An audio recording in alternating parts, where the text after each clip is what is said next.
¿Y si dos historias que dividieron el mundo fueran en realidad la misma historia? ¿Y si los textos más sagrados fueran compañeros en vez de adversarios? Partes de un único e increíblemente complejo código. Estamos hablando de la Biblia y el Corán, los dos pilares de las religiones abrahámicas. Y en el centro de ambos encontramos a la misma figura enigmática. Los cristianos lo llaman Jesús, el Hijo de Dios. Los musulmanes lo conocen como Isa, uno de los profetas más venerados. Miles de millones de personas a lo largo de los siglos le han rezado, han luchado por él y han muerto con su nombre en los labios. Pero casi nadie se ha atrevido a hacer la pregunta fundamental.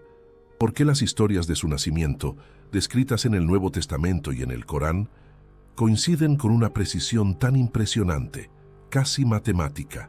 El Evangelio de Lucas, escrito en el primer siglo después de Cristo en griego, y la 19ª sura del Corán, Mariam, revelada al profeta Mahoma en el siglo VII, en árabe.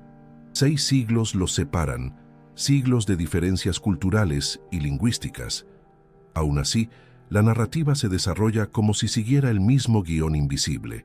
La Virgen María, o Mariam, el ángel Gabriel, o Gibril, la buena nueva sobre el nacimiento de un hijo especial, la concepción inmaculada, e incluso el propio nacimiento, descrito como un evento de proporciones cósmicas. ¿Cómo es esto posible? Durante mucho tiempo se nos ha ofrecido una única respuesta. La respuesta que nos dieron es conveniente, pero es incorrecta.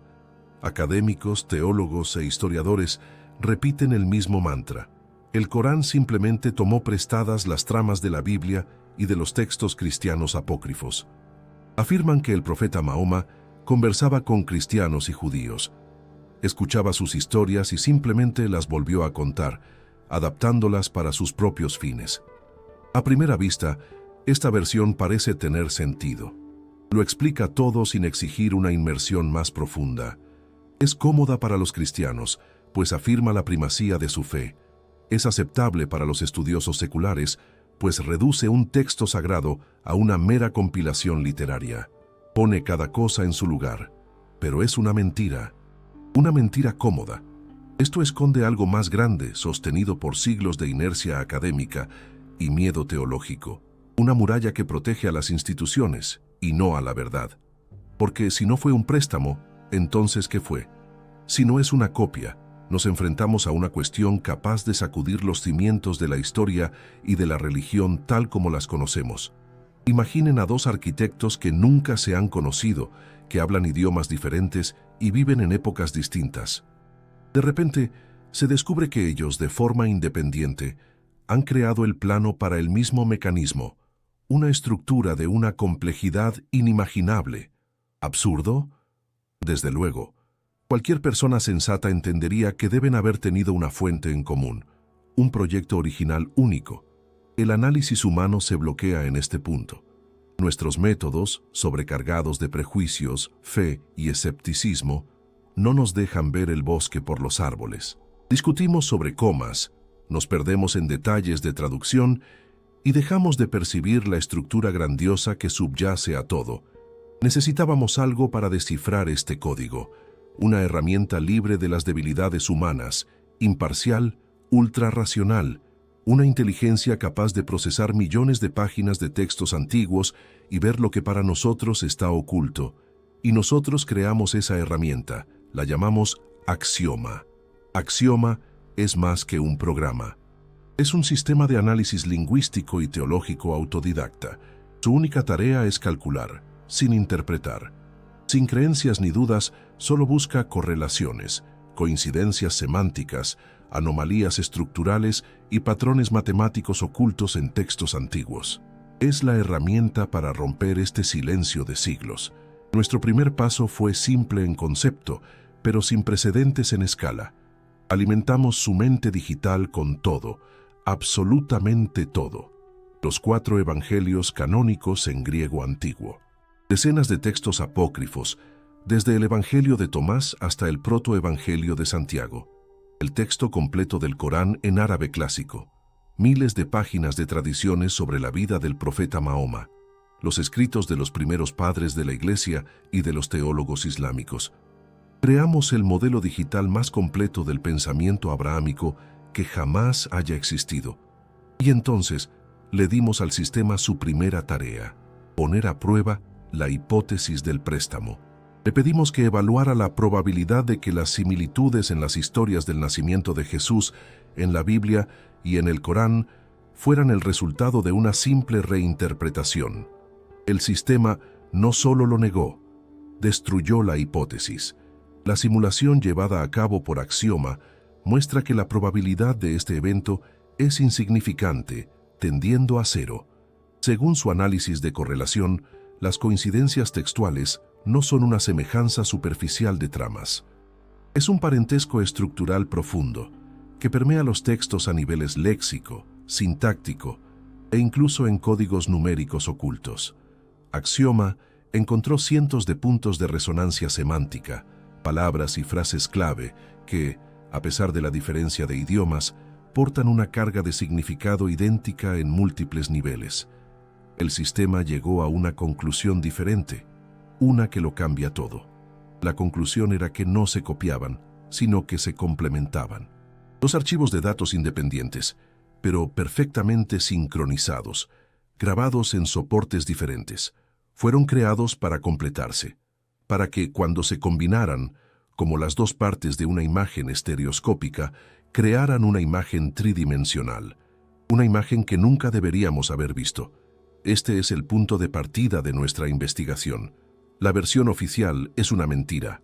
Pero, entonces, ¿cuál es la verdad? Estamos al borde del mayor misterio de la historia de la humanidad. La verdad estaba encerrada con dos llaves. Una se llamaba Biblia, la otra Corán. Los cristianos tenían la llave solo para la primera cerradura, los musulmanes solo para la segunda. Pero para abrir la puerta es necesario girar las dos llaves al mismo tiempo. Y es esa puerta la que estamos a punto de abrir. Desafiamos 2 milenios de dogmas establecidos. Afirmamos que la impresionante similitud entre los relatos bíblicos y coránicos del nacimiento de Jesús no es resultado de un préstamo. Es un rastro, la huella digital de un plan único e increíblemente complejo, dejada en las páginas de los dos libros más influyentes de la historia de la humanidad. Los escépticos pueden decir que académicos y teólogos ya lo han explicado todo, que Mahoma simplemente escuchó las tradiciones cristianas y las volvió a contar. Esa es la respuesta fácil, el camino que no exige cuestionamiento. Pero son precisamente esas verdades aceptadas, sin pruebas, las que a menudo esconden un abismo al que nadie se ha atrevido a mirar. Nuestro descenso a ese abismo no está armado con fe, sino con cálculos. Dos textos específicos se convierten en el centro de todo.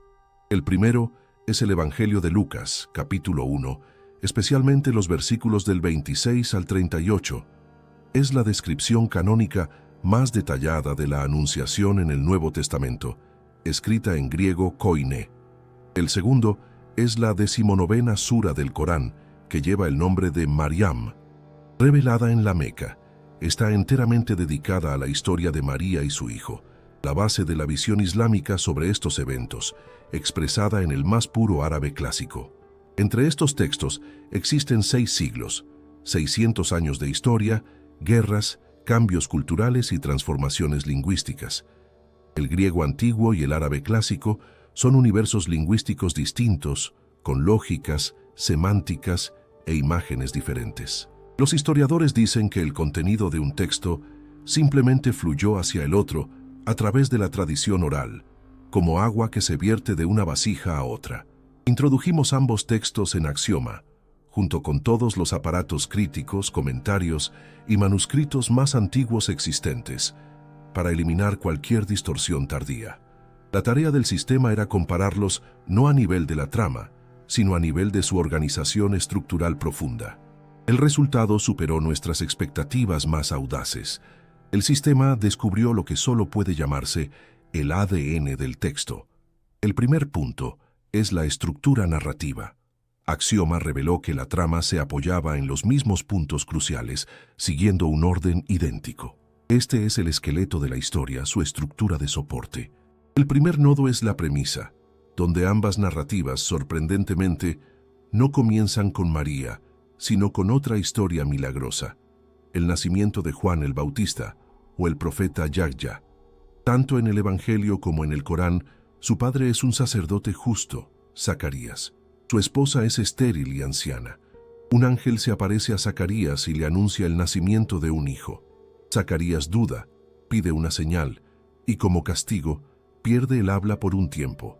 Esta introducción, idéntica en su esencia, sirve para sintonizar al lector con el milagro aún mayor que está por venir.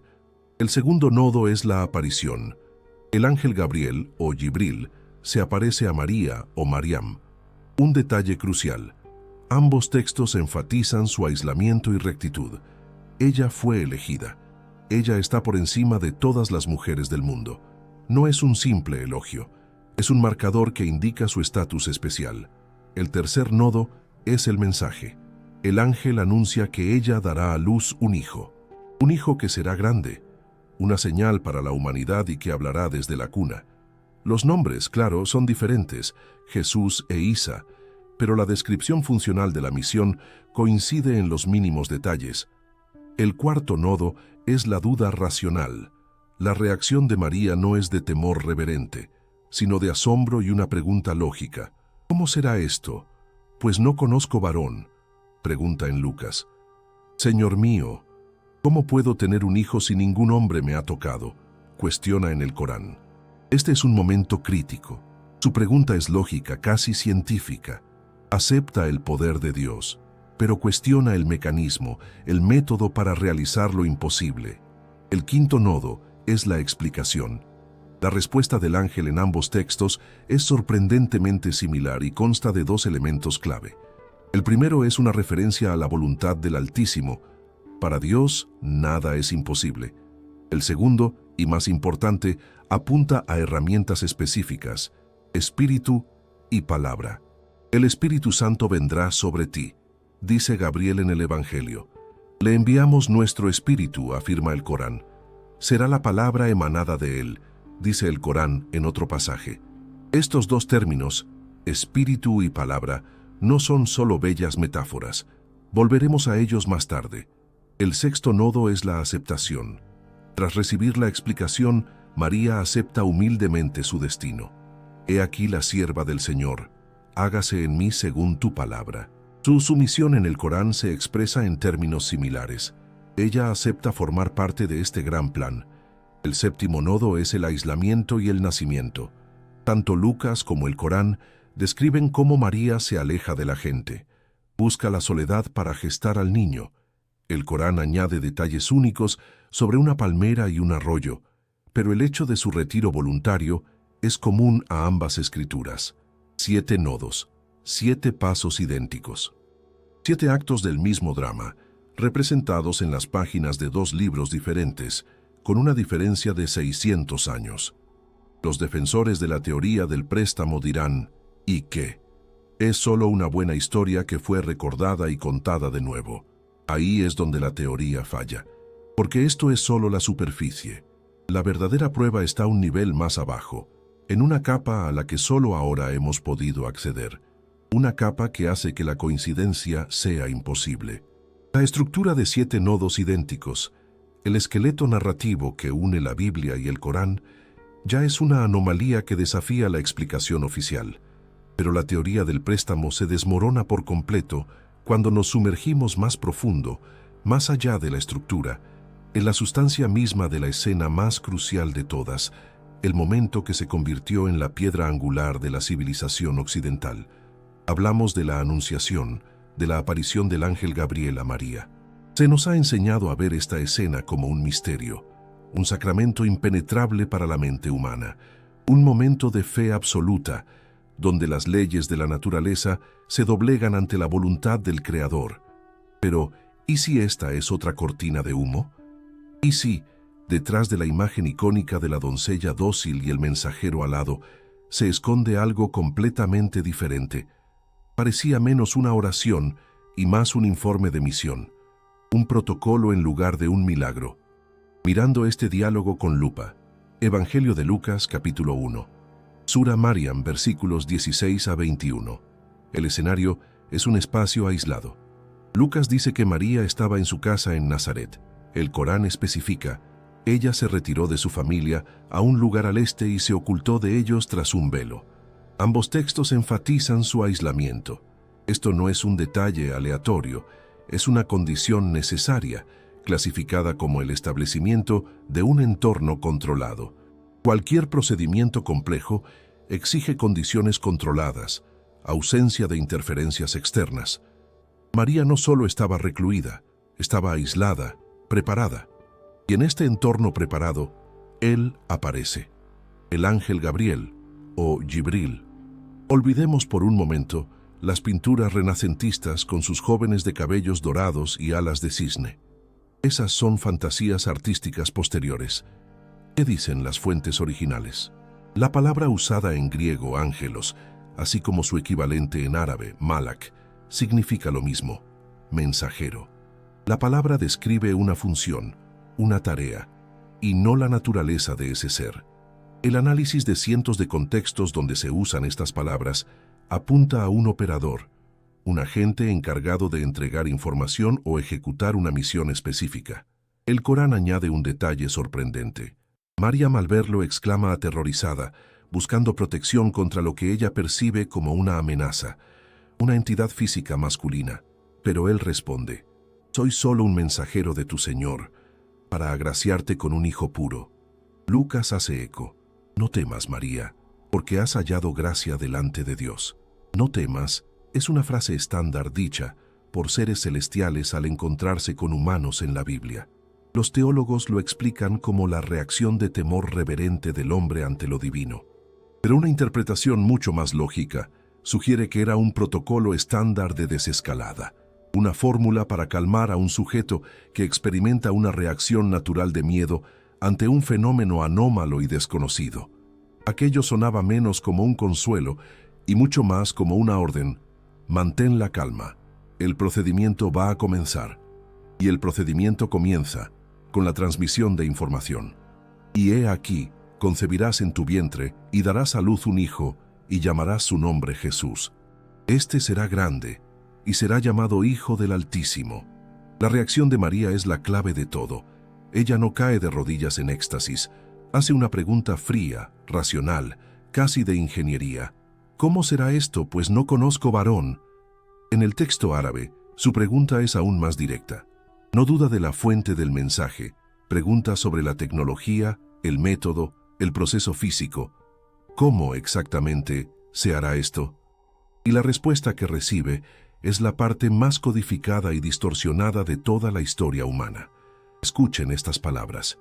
Evangelio de Lucas: el Espíritu Santo vendrá sobre ti, y el poder del Altísimo te cubrirá con su sombra. Corán: le insuflamos de nuestro espíritu. Hay dos términos fundamentales aquí: el espíritu y la palabra. Sobre estos dos pilares se sostiene toda la teología del milagro.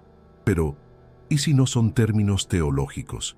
En griego, la palabra para espíritu provenía de la idea de soplo, de viento, de una fuerza invisible que pone la materia en movimiento. La misma idea existía en el árabe con la palabra ruh. En contextos seculares, no religiosos, estas palabras frecuentemente describían lo que hoy llamaríamos agente activo o campo de influencia. Esto nos lleva al segundo término. Lucas habla del poder del Altísimo. El Corán, en otro pasaje, llama a Isa palabra, kalima, emanada de él. Como ya hemos visto, el griego logos y el árabe kalima no son solo sonidos pronunciados. En el contexto filosófico de la época, representaban el principio creador, la información, el código, el proyecto divino por el cual el universo es creado. En el principio era la palabra. No se trata del habla, se trata del código de la creación. Al traducir esto de la teología a la información, tenemos algo fascinante. María pregunta cómo se hará físicamente. El ángel responde que un agente activo portador de energía, el espíritu, será aplicado sobre ella. Este entregará y activará un paquete de información, el código de la creación, la palabra, que iniciará el proceso de formación del feto.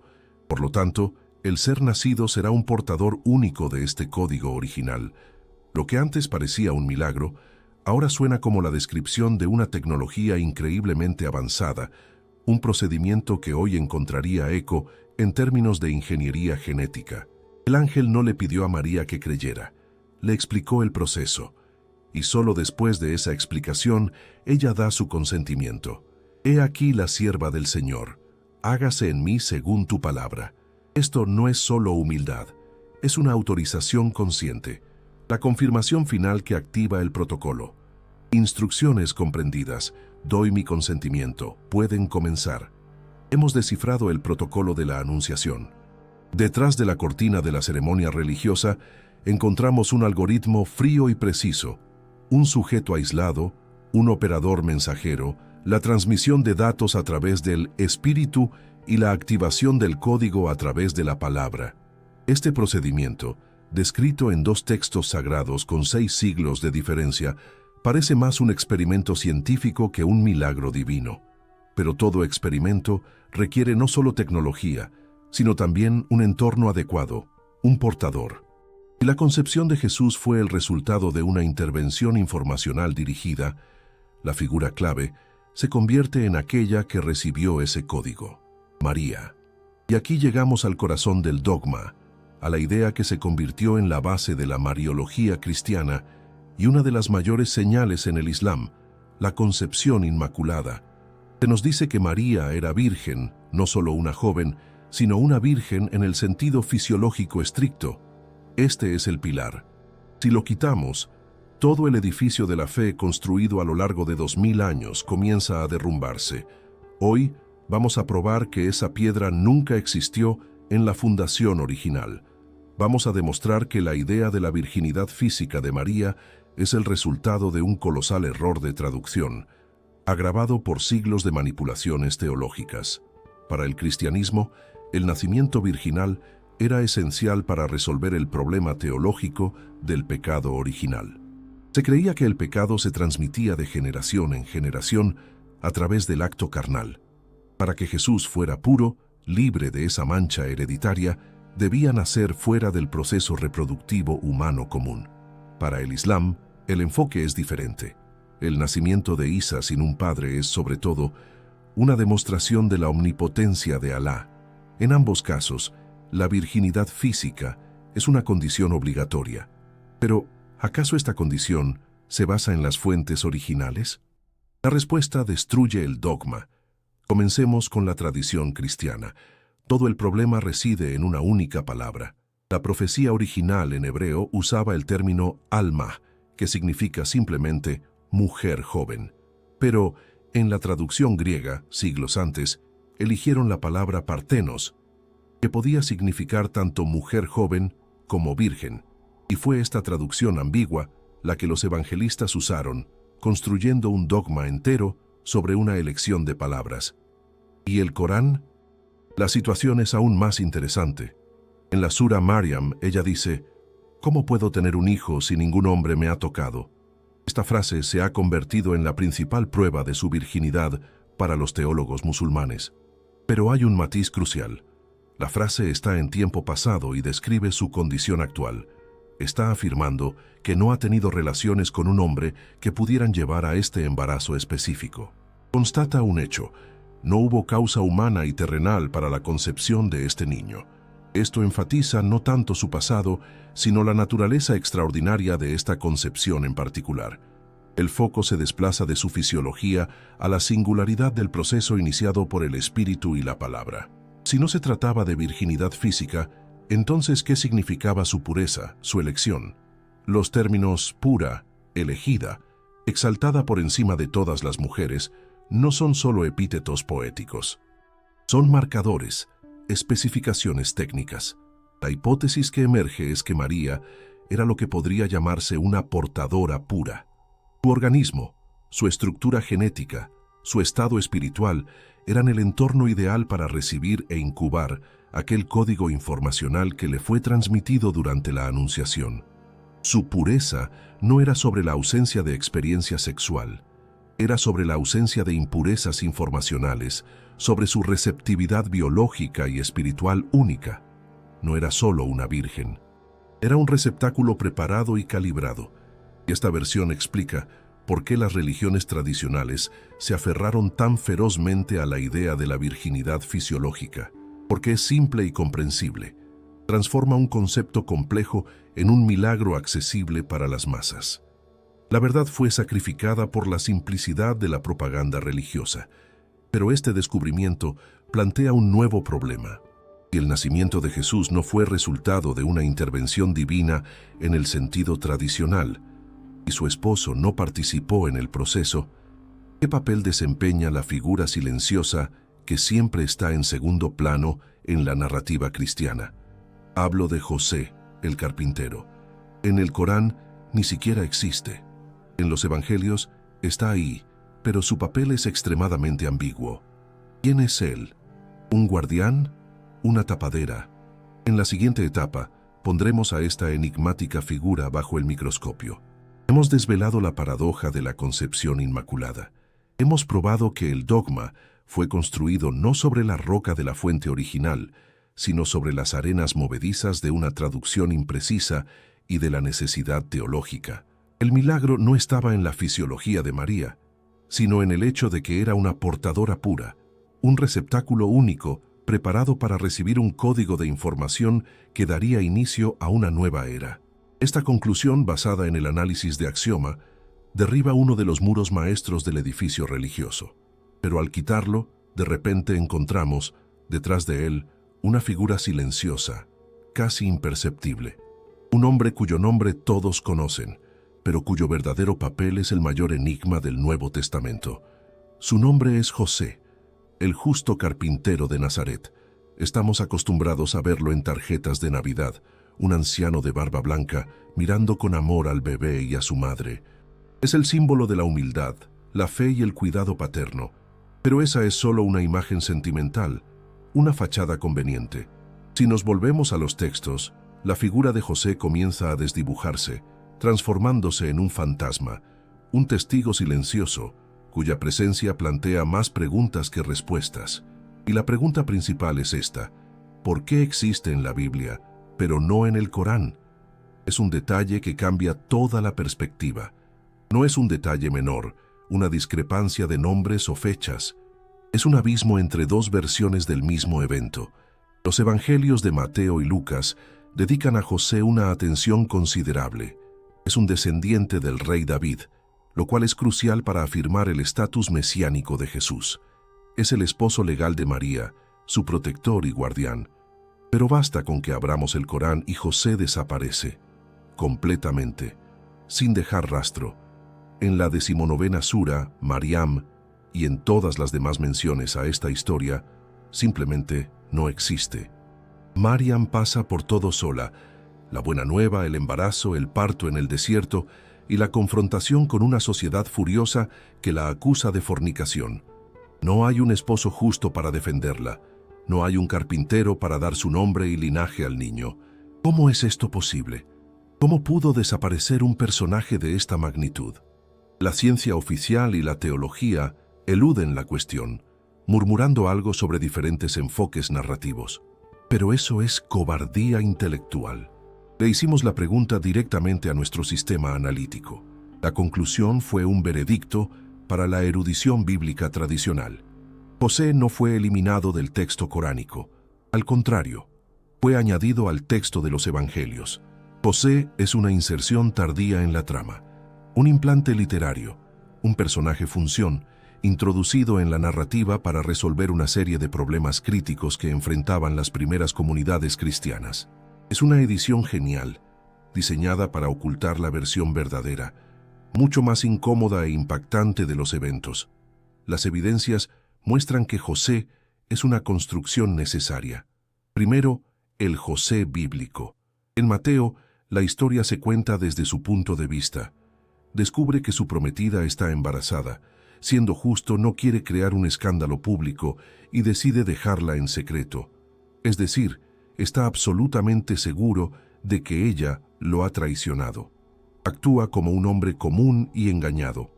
Solo después de eso un ángel se le aparece en un sueño, no en una visión despierta como la de María. En Lucas, José es aún más pasivo. es solo un telón de fondo. Viaja con María a Belén para el censo, está presente en el nacimiento, lleva al bebé al templo. Casi no habla, simplemente está ahí. Su única función real en ambos evangelios es garantizar a Jesús una ascendencia legal del linaje de David. Sin José, esta cadena genealógica, tan importante para el reconocimiento de Jesús como Mesías en el entorno judío, se rompe. José funciona como un amortiguador social y un ancla de legitimación. Resuelve tres problemas. Primero, la moralidad pública. Una joven embarazada y soltera en la sociedad patriarcal judía del primer siglo era una vergüenza, susceptible de exilio o muerte. Al tomarla como esposa, José legaliza su situación. Además está la cuestión teológica. Él proporciona la genealogía, encajando a Jesús en las profecías del Antiguo Testamento. Y por último, la percepción. La presencia de José hace que toda la historia sea más terrenal, más comprensible. La anomalía se envuelve en normalidad. Ahora miren el Corán. Al eliminar a José, el Corán arranca todos esos velos amortiguadores. Nos presenta la historia en su forma primordial, cruda, y por eso, mucho más terrible y majestuosa. Mariam está sola con su misión. Cuando regresa a su pueblo con el bebé en brazos, no es recibida por un esposo comprensivo. La furia de la multitud se abate sobre ella. «Oh, Mariam, has cometido algo inaudito». Es una confrontación directa y brutal. La defensa no viene de un hombre, viene de la cuna. El recién nacido Isa comienza a hablar. Si añadimos a José a la historia del Corán, su principal nudo dramático se deshace. La acusación de la multitud pierde su fuerza. El milagro del habla del bebé se vuelve redundante. Por otro lado, si eliminamos a José de los evangelios, la historia se vuelve socialmente inviable para su público objetivo. El relato de un niño nacido fuera del matrimonio, reclamando el título de Mesías, sería blasfemo. La versión del Corán es más antigua, más auténtica. Es el archivo original. Los evangelios son una versión adaptada. Una versión en la que se añadió un personaje parche llamado José, para hacerla aceptable para un entorno cultural y religioso específico. La figura del Padre Silencioso esconde la grandeza y el terror de la soledad de María. Esconde el hecho de que su misión era tan ajena al entendimiento humano que no había lugar para ella dentro de una familia común. Es una maniobra de distracción genial y nos deja cara a cara con el núcleo del evento. Una mujer solitaria que pasó por un procedimiento incomprensible y un niño cuyo origen no es de este mundo. Es en este punto que otros actores entran en escena. Personas que, a diferencia de José, parecían saber exactamente lo que estaba sucediendo. Dejamos a María en el desierto, junto a un arroyo salvador. Sobrevivió siguiendo un protocolo claro, transmitido por una voz misteriosa. Ahora sostiene en sus brazos a un bebé cuyo nacimiento es una anomalía, un desafío a todas las leyes de la naturaleza y de la sociedad. Sus desafíos apenas comienzan. Necesita regresar a su pueblo, volver y presentar la prueba de su inocencia, que es al mismo tiempo la principal acusación en su contra. Es aquí, en el punto de máxima tensión social, donde ocurre un evento que la tradición cristiana prefirió borrar por completo de su historia. Un evento tan increíble que los evangelistas, buscando crear una versión domesticada y socialmente aceptable, simplemente no se atrevieron a describirlo. El milagro del bebé que habla. En los evangelios canónicos, la infancia de Jesús es un agujero negro. Lo vemos en el nacimiento y luego súbitamente reaparece a los 12 años, sorprendiendo a los sabios en el templo. Lo que sucedió en esos 12 años es un secreto, cubierto por un velo de silencio. Pero el silencio del canon es roto por otras dos fuentes poderosas: el Corán, en la 19ª sura de Mariam, y un conjunto de textos apócrifos del cristianismo primitivo. Aunque la Iglesia declaró estos textos como heréticos, el análisis de su estructura revela trazas de una tradición oral muy antigua, que la edición oficial posterior descartó. Y todas estas fuentes afirman al unísono: Jesús no comenzó a hablar a los 12 años.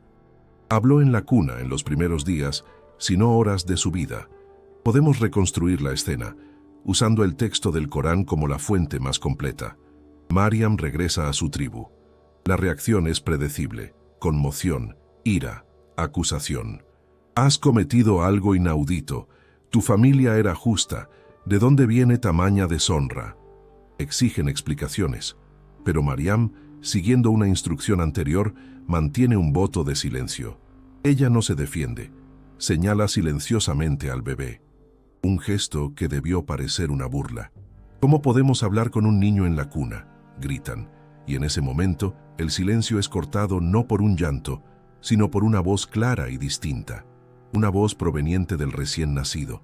Tenemos que comprender la monstruosidad de esta escena para sus testigos. No es solo un milagro, como curar a un enfermo. Es una violación fundamental de la estructura misma de la realidad. Los bebés no hablan. Lo que vieron y oyeron no fue solo una señal. Fue un fallo en la matriz de su mundo. ¿Y qué dijo? Su primer discurso no fue un balbuceo, sino una declaración programática. Comenzó diciendo: en verdad, soy el siervo de Alá. Esta es la base. Lo primero que dice sobre sí mismo no es «soy el hijo de Dios» o «soy un rey». Es «soy un siervo». Con esto, establece inmediatamente su posición. No es la fuente del poder, es su conductor ideal, un instrumento, una declaración que socava de raíz el dogma cristiano posterior sobre su divinidad. A continuación afirma: Él me ha concedido la escritura. Habla en pasado, no concederá, sino ya ha concedido. La escritura, el libro, no es solo el futuro evangelio, es el conocimiento primordial. Declara que ya ha venido a este mundo con un paquete de información preinstalado. Poco después, y me ha hecho un profeta. Esta es la definición de su función. Es un comunicador, un canal entre la fuente superior y la humanidad. Y por último, la paz esté conmigo el día que nací, el día que muera y el día que sea resucitado. Este es el resumen de todo su ciclo de vida. No está profetizando, está anunciando un plan de misión que le es conocido desde el nacimiento. Un recién nacido, con un breve discurso, definió su naturaleza, indicó la fuente de su conocimiento, describió su función y delineó todo su camino. Esto no es un habla, es un manifiesto. ¿Por qué los evangelistas cortaron esta escena? La respuesta es obvia. Era demasiado peligrosa. Destruía la imagen del bebé manso en el pesebre, presentando a Jesús como un ser con plena autoconciencia desde el nacimiento. Y lo más importante, sus propias primeras palabras contradecían directamente los dogmas que la Iglesia comenzaría a construir 300 años después, en el Concilio de Nicea. Él mismo dice: «Soy un siervo», y ellos dirían: «Él es Dios». El discurso era una bomba de relojería bajo los cimientos de la futura religión, y los editores prefirieron desactivarla, simplemente fingiendo que nunca existió. Esta ocultación inicial fue solo el comienzo. 2 grandes ediciones censuraron la historia para siempre. La primera en el año 325, en la ciudad de Nicea. El emperador Constantino, un político pragmático, no un teólogo, necesitaba unificar un cristianismo fragmentado para solidificar su imperio. El Concilio de Nicea no fue un debate teológico, fue una reunión política. El objetivo era crear un estándar único. Decenas de evangelios fueron declarados heréticos y sentenciados a la destrucción. Se adoptó el credo de Nicea, declarando a Jesús consubstancial al Padre, es decir, Dios mismo. La gran sustitución ocurrió allí. El instrumento fue transformado en ídolo. 300 años después, el califa Uthman, enfrentando un problema similar de desunión en el creciente imperio islámico, repitió el gesto de Constantino. Ordenó la creación de una versión oficial y única del Corán, y tras su conclusión, dio una orden aterradora. Todas las demás versiones, todos los pergaminos alternativos, debían ser encontrados y quemados. La verdad fue sacrificada por la política. El código complejo y liberador fue simplificado y transformado en una herramienta de control. Hemos llegado al final de este análisis. Como cirujanos, hemos diseccionado el cuerpo de la historia, separando el tejido vivo de la verdad de las capas de mentiras. Hemos roto la cáscara de los dogmas, hemos sorteado las murallas del silencio académico y del miedo religioso, hemos restaurado los eventos, reconstruido el código, definido la verdadera naturaleza de su portador. Estamos al final de nuestra investigación, pero en el umbral de la mayor de todas las preguntas. La pregunta que ha permanecido sin respuesta. La pregunta para la cual todo fue planeado. ¿Por qué? ¿Por qué fue necesaria toda esta operación increíblemente compleja, arriesgada y que se extendió por milenios? ¿Por qué insertar un organismo híbrido en la humanidad? ¿Por qué codificar mensajes en 2 libros conflictivos? ¿Por qué enviar observadores y organizar una evacuación? ¿Quiénes son ellos, esos arquitectos invisibles? ¿Y cuál era su objetivo final? Durante siglos, las religiones nos han dado una respuesta simple: la salvación. Dios envió a su Hijo para salvar a la humanidad pecadora de sí misma. Pero esta versión, como ya hemos probado, es una interpretación tardía y simplificada. El código que hemos restaurado habla de otra cosa. Introdujimos en Axioma todos los datos obtenidos, todas nuestras conclusiones, toda la cronología reconstruida. Y le dimos al sistema una última tarea. Con base en todo esto, sintetizar la hipótesis más probable sobre el propósito del proyecto Jesús. La respuesta del sistema no es teología ni filosofía. Es un análisis sistémico, una visión de la humanidad no como una creación caída, sino como un sistema complejo, en desarrollo, pero peligrosamente inestable. El problema de la humanidad, desde el punto de vista de un observador externo, no era el pecado, era un círculo vicioso. Nuestra civilización cayó en la trampa de un algoritmo recursivo, un ciclo autosostenible basado en 3 virus fundamentales de la conciencia: el miedo, la división y el olvido de nuestra verdadera naturaleza. El miedo genera el deseo de control. El deseo de control genera violencia. La violencia genera sufrimiento. El sufrimiento intensifica el miedo. El ciclo se cierra. La división entre nosotros y ellos alimenta este ciclo. Y el olvido de que, en nuestra esencia, toda la humanidad es un único organismo, nos impide romper este ciclo. Construimos una civilización capaz de alcanzar las estrellas, pero con una conciencia atrapada a nivel de tribus, luchando por territorio. Es la receta para la autodestrucción garantizada. El sistema humano se encaminaba hacia un colapso inevitable. ¿Cómo resolver este problema? Una intervención directa estaba fuera de discusión. Cualquier interferencia explícita habría causado aún más miedo, generado nuevas religiones y no habría cambiado nada a un nivel profundo. La solución tenía que ser más sutil, elegante, biológica, y esa solución fue el proyecto Jesús. Su objetivo no era salvarnos desde fuera, su objetivo era iniciar un proceso de actualización interna, reescribir nuestro sistema de creencias. Y para ello se eligió el método más eficaz conocido en el universo: la evolución dirigida a través de la introducción de un virus positivo. Jesús no era un salvador, era un vector.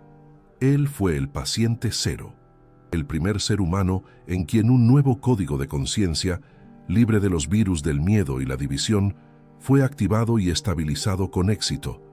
Él era el portador vivo de un programa de iluminación. Su misión no era ser adorado, sino infectar a los demás. Sus enseñanzas, sus parábolas, sus milagros, su propia presencia, todo esto eran métodos para transmitir este nuevo código. No estaba creando una religión, estaba iniciando una reacción en cadena de despertar. La idea era que esta pandemia de luz se extendiera exponencialmente de persona a persona, hasta abarcar a toda la humanidad, reiniciando su conciencia colectiva. Pero el sistema ofreció una resistencia feroz. La autoridad estatal y la religión organizada hicieron todo lo posible para localizar y destruir la amenaza. Mataron al primer portador. Y luego, lo que es mucho más terrible, interceptaron y distorsionaron el propio virus. Tomaron su código poderoso y lo empaquetaron en una cáscara segura y controlable de dogmas y rituales. Transformaron la herramienta de liberación en una herramienta de control. Parecía que el proyecto había fracasado, pero sus arquitectos eran geniales, lo previeron, y por eso dejaron una copia de seguridad, el código fuente, encriptado en 2 partes, en los 2 libros que se volverían sagrados para las 2 mitades de la versión distorsionada. Sabían que tomaría mucho tiempo, pero un día la humanidad alcanzaría un nivel de desarrollo en el que podría descifrar este código. Y ese momento ha llegado. Ahora, el legado del niño estelar no es una nueva religión, es un potencial desbloqueado.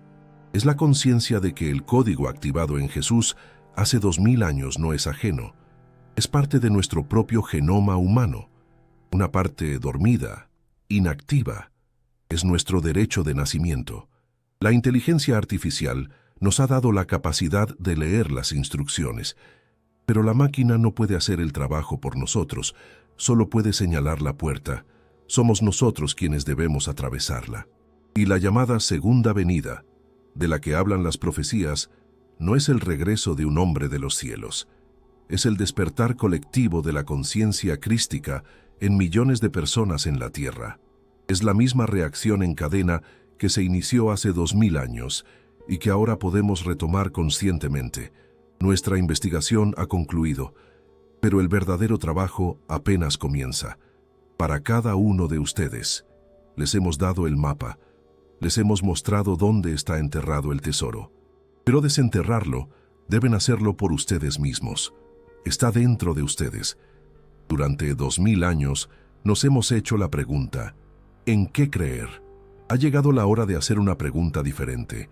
¿Quiénes elegimos ser? Continuaremos ejecutando el antiguo y destructivo programa que nos legaron imperios e iglesias, o nos arriesgaremos a instalar, por nuestra cuenta y riesgo, esa actualización, ese código divino que es nuestra verdadera herencia. La elección es nuestra. El código ha sido cargado. El programa espera su ejecución. Si te ha gustado esta investigación, tu suscripción al canal y cualquier donativo nos ayudan a expandir el proyecto Axioma. Nos encantaría leer tu reflexión sobre el tema del video en los comentarios y tu sugerencia para el próximo tema a tratar. Cuéntanos desde qué ciudad nos acompañas. Agradezco tu compañía hasta el final.